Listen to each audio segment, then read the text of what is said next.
నేను రవాణా శాఖ మంత్రిని. తెలంగాణలో ఆటో కార్మికులు సమ్మెకు పిలిపించారు.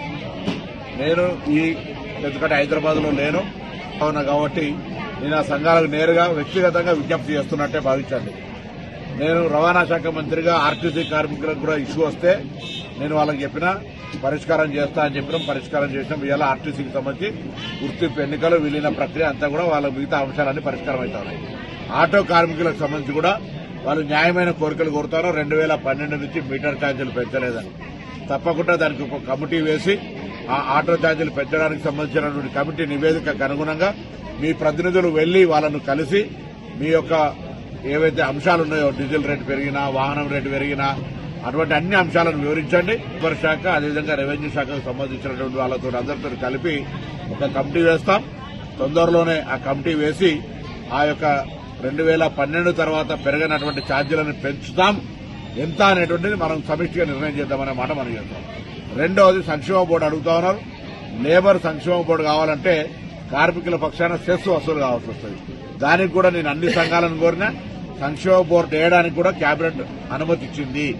దానికి సంబంధించిన విధి విధానాలు చేసుకోవడమే కాబట్టి ఆ సంక్షేమ బోర్డు కూడా వేస్తామనేటువంటి మాట నేను ఈ సందర్భంగా కోరుతాను.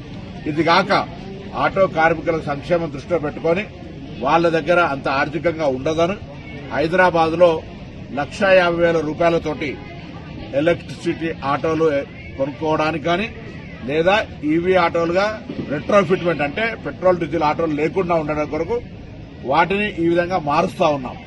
అది కాక స్క్రాప్ చేసుకుంటే కూడా కొత్త ఆటో కొనుక్కోవడానికి సహకారం చేస్తా ఉన్నాం.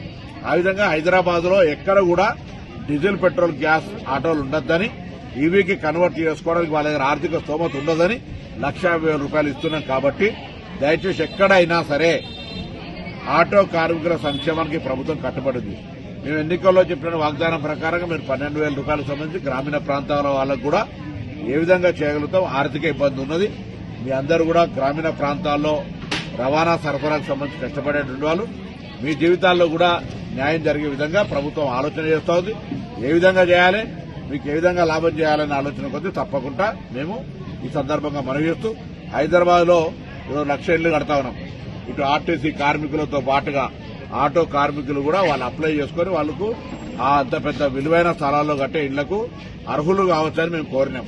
ఈ విధంగా అన్ని రకాల వాళ్ళకు 200 యూనిట్ల కరెంటు ఫ్రీ ఇస్తా ఉన్నాం. ఉచిత బస్సు సౌకర్యం కలిగిస్తా ఉన్నాం. వాళ్ళ కుటుంబ సభ్యులు పోయేది అట్లా రకరకాలుగా సంక్షేమ కార్యక్రమాలు రేషన్ కార్డులు ఇస్తా ఉన్నాం. సన్నబియ్యం ఇస్తా ఉన్నాం. ఎన్ని కార్యక్రమాలు జరుగుతా ఉన్నాయి. కాబట్టి ఇటువంటి అంశంలో కూడా మీ పట్ల ప్రభుత్వానికి వివక్ష లేదు. ఈ ప్రభుత్వం పక్షాన రవాణా శాఖ మంత్రిగా నేను మీకు విజ్ఞప్తి చేస్తా ఉన్నా. సమ్మె ద్వారా ప్రజలను ఇబ్బంది కలిగేసేటువంటి ప్రయత్నం వద్దు. మీరు తప్పకుండా మీకు కావలసినటువంటి రెట్రోఫిట్ ఏదైతే ఎలక్ట్రికల్ ఆటోలు చేయడానికో 1,50,000 ప్రతి ఆటోకు మా ప్రభుత్వం సహకారం చేస్తా ఉంది. అదేవిధంగా 2012 తర్వాత పెరిగినటువంటి రేట్లను పెంచడానికి కమిటీ వేసి పెంచుతాం. ఎంత అనేది మనందరం కూడా కలిసి నిర్ణయం తీసుకుందాం. దాంతో పాటుగా సంక్షేమ బోర్డు కూడా ఏర్పాటు చేస్తాం. దానికి కూడా విధి విధానాలు నిర్ణయం చేసుకుందాం అనే మాట ఈ సందర్భంగా నేను హైదరాబాద్ లేని ఇక్కడి నుంచే మీ అందరికీ విజ్ఞాపన చేస్తా ఉన్నా. దయచేసి సమ్మె అనేటువంటిది సమస్యకు పరిష్కారం కాదు. ప్రభుత్వం సానుకూలంగా ఉంది. నా మాటను విజ్ఞప్తి తీసుకొని అధికారికంగా ఇట్లా పూర్తిగా డైరెక్ట్ గా నేను రికార్డులో చెప్తా ఉన్నా. కాబట్టి నాది ఇదే విజ్ఞాపనగా తీసుకొని సమ్మెను నివారించమని సందర్భంగా కోరుతా ఉన్నా.